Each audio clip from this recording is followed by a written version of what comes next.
নামাজের বাইরের সময় আমার গ্যাসের একদম সমস্যা হয় না, কিন্তু অজু করার সাথে সাথে আমাকে এই সমস্যার সম্মুখীন হতে হয়, অনেক কষ্ট করে অজু ধরে রাখতে হয়, কি করতে পারি একটু দয়া করে বলবেন। 3 তালাক দেওয়ার নিয়ম কি? রাতে কাপড় খোলা ছাদে নাড়া থাকলে সে কাপড়ে নামাজ হয় না, এটা কতটুকু কি আমল করলে দিনদার বিবি আল্লাহ তাআলা মিলিয়ে দিবেন? দয়া করে আমলটির কথা জানাবেন। আমি রাতে ঘুমানোর আগে অজু করে ঘুমাই, এই অজু দিয়ে ফজরের নামাজ পড়তে পারবো কিনা? নকল চোখ ও চোখের পাপড়ি কি ব্যবহার করা যাবে? নামাজে হাতের আঙ্গুল ফোটালে কি অজু ভেঙে যায়? মেয়েদের অজু করার সময় যদি মাথার কাপড় পড়ে যায় বেখেয়ালে, এদিকে অজু হবে নাকি আবার শুরু থেকে করতে হবে? কাপড়ে নাপাক, বীর্য, প্রস্রাব ইত্যাদি লাগে এবং তা শুকিয়ে যায়, তাহলে সে কাপড় পরিধান করে নামাজ পড়া যাবে কিনা? সিগারেট খাওয়া গুরুতর গুনাহ নয়, শুধু মাকরুহ। এ ব্যাপারে আপনি কিছু বলুন। স্বামীর জৈবিক চাহিদা পূরণ করতে স্ত্রী অক্ষম হলে স্ত্রীর করণীয় কি? প্রথম স্বামীকে তালাক না দিয়ে দ্বিতীয়বার বিবাহ করলে তা জায়েজ হবে কি? যে জামা কাপড় পরে সহবাস করা হয় সেই জামা কাপড় কি নাপাক হয়ে যাবে, অর্থাৎ যেটা পরে সেটা পরে নামাজ পড়া যাবে কিনা? চলুন তাহলে আমরা আপনাদের প্রশ্নগুলোর উত্তর দেওয়ার আলোকিত ভুবনে আমরা প্রবেশ করি। তানভীর আহমেদ তাসিন আপনি লিখেছেন, চাচাতো বোনকে বিবাহ করা যাবে কিনা? চাচাতো বোন অবশ্যই আপনি তাকে বিয়ে করতে পারেন, যদি আপনার তার সাথে যদি দুধ বোনের কোনো সম্পর্ক না থাকে, অর্থাৎ একই মায়ের দুধ যদি পান না করে থাকেন, তাহলে সেক্ষেত্রে চাচাতো বোনকে বিয়ে করা যাবে, কোনো অসুবিধা নেই, কারণ আপনার চাচাতো বোন আপনার মাহারাম নন মাহারাম বিধায় থাকে আপনি বিয়ে করতে পারেন। আব্দুর রহিম আপনি লিখেছেন, 3 তালাক দেওয়ার নিয়ম কি? আপনি যদি আপনার স্ত্রীকে 3 তালাক দিতে হয়, তাহলে যেই পবিত্রতায়, অর্থাৎ মাসিক হওয়ার পর যে নতুন পবিত্রতার পিরিয়ড শুরু হয়েছে, সেই পিরিয়ডে তার সাথে শারীরিক কোনো সম্পর্ক করা ছাড়া আপনি একটা তালাক দিবেন। এরপর একটা মাস চলে যাবে, আপনি আবার তাকে কখনো একটা তালাক দিবেন, এভাবে 3 দফায় 3টা তালাক দিবেন তাকে, অথবা একটা তালাক দিয়ে আপনি ছেড়ে দিবেন, এটি সবচেয়ে উত্তম। এবং 3 মাসে অটোমেটিকলি তার সাথে আপনার সময়, আপনার নির্দিষ্ট সময় আপনার পার হয়ে যাবে। এরপরে আপনি বিচ্ছেদ হয়ে যাবে। পরবর্তীতে আবার কখনো বিয়ে হলে এরপর যদি আবার তার থেকে তালাক দেওয়ার প্রয়োজন হয়, তখন আপনি তালাক দিলেন। এভাবে 3 ধাপে 3টা তালাক দিবেন। একসাথে 3টা তালাক দেওয়া এটা নাজায়েজ এবং গুনাহের কথা। মোহাম্মদ রাসেল, হ্যাঁ, এর থেকে আপনি লিখেছেন, পালক মেয়ের সাথে নিজের পেটের ছেলের বিয়ে দেওয়া যাবে কিনা? হ্যাঁ, দেওয়া যাবে। যেহেতু পালক মেয়ে, সে আপনার আসল মেয়ে না, অতএব তাকে আপনি পেটের ছেলের সাথে বিয়ে দিতে পারেন। হ্যাঁ, যদি আপনার পালক মেয়েটা আপনার দুধ সন্তান হয় বা দুধ সম্পর্কিত আত্মীয় হয়, যার সাথে বিয়ে বন্ধন আবদ্ধ, হারাম, দুধের কারণে যে সম্পর্ক হয় সেটি যদি এই পর্যায়ে চলে যায়, ধরুন আপনি এই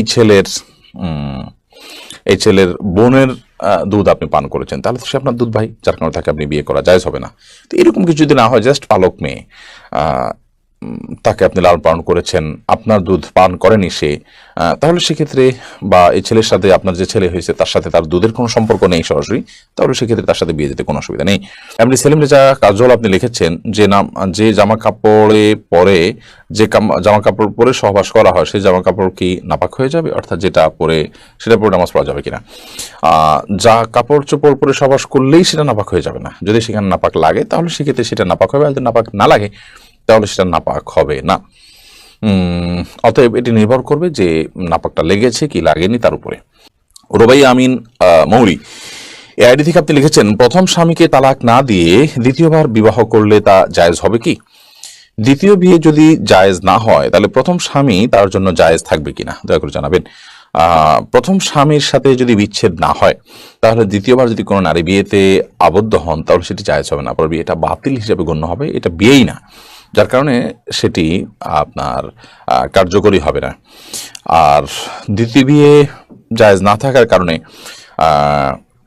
আপনার প্রথম স্বামীর স্ত্রী হিসাবে তিনি বলবৎ আছেন এবং সেটাই থাকবেন, এবং সেখানে বিয়ে শাদীর কোনো কিছুর প্রয়োজন নাই, কারণ পর বিয়েটা তো হয় নাই, ওটা হওয়া না হওয়ার সমান। বিধায় প্রথম বিয়েটাই বলবৎ আছে এবং সেটার আলোকে তারা স্বামী স্ত্রী হিসাবে জিনাতিপাত করবেন এবং তারা একসাথে বসবাস করবেন। এমডি কারাম হোসেন আপনি লিখেছেন, নিয়ত না করে রোজা রাখলে রোজা হবে কিনা? না, নিয়ত ছাড়া কোনো আমল আল্লাহর কাছে গ্রহণযোগ্য হবে না। ইন্নামাল আমালু বিন্নিয়াত। বিধায় আপনি সারাদিন না খেয়ে থাকলেন, এবং না খেয়ে থাকাটা হয়তো আপনার গ্যাসের কারণে, অসুস্থতার কারণে, কিংবা কোনো ডায়েট করার জন্য, কিংবা খাদ্যের অভাবের কারণে আপনি না খেয়ে থাকছেন, তো এই না খেয়ে থাকাটাকে আপনি ইবাদত হিসাবে গণ্য করতে পারবেন না, এবং এটা এসব গণ্য হবে না যদি আপনার মধ্যে রোজার নিয়ত না থাকে।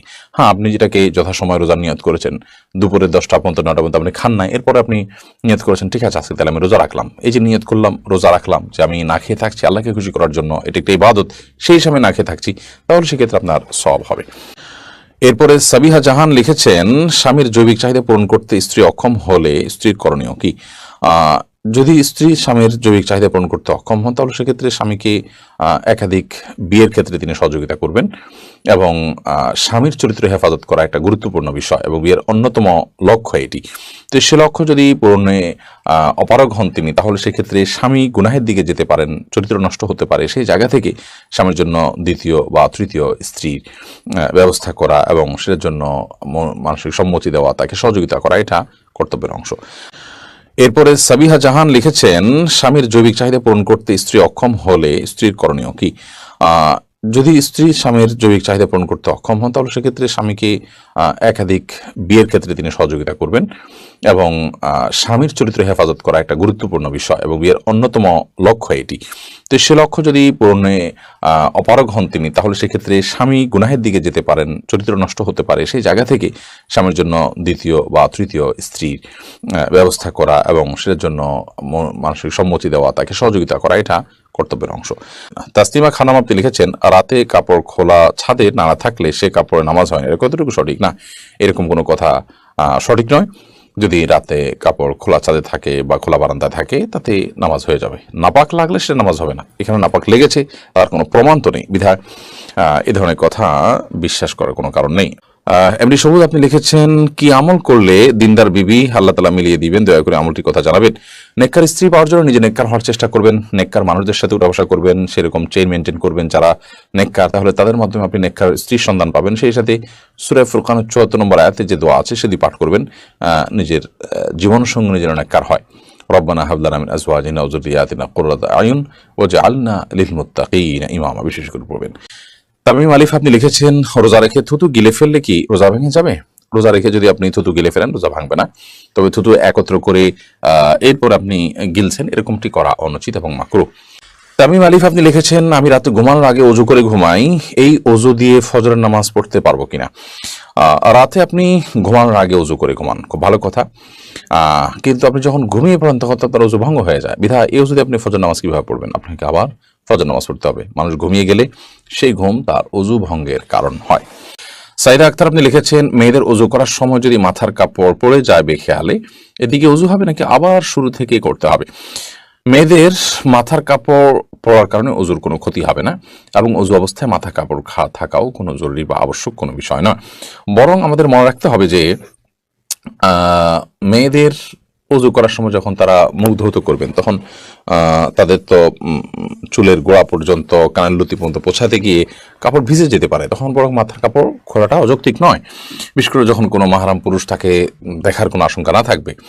আর দ্বিতীয়ত যখন তারা মাথা মাসা করবেন তখন যদিও মাথা কাপড় ফেলানো ছাড়া হাত ভেতর দিয়েও হতে পারে, তারপর অংশ মাথা কাপড় ফেললে খুব ভালোভাবে মাসা করা যায়। বিধায় মাথার কাপড় ফেললে অজুর কোনো ক্ষতি হবে না।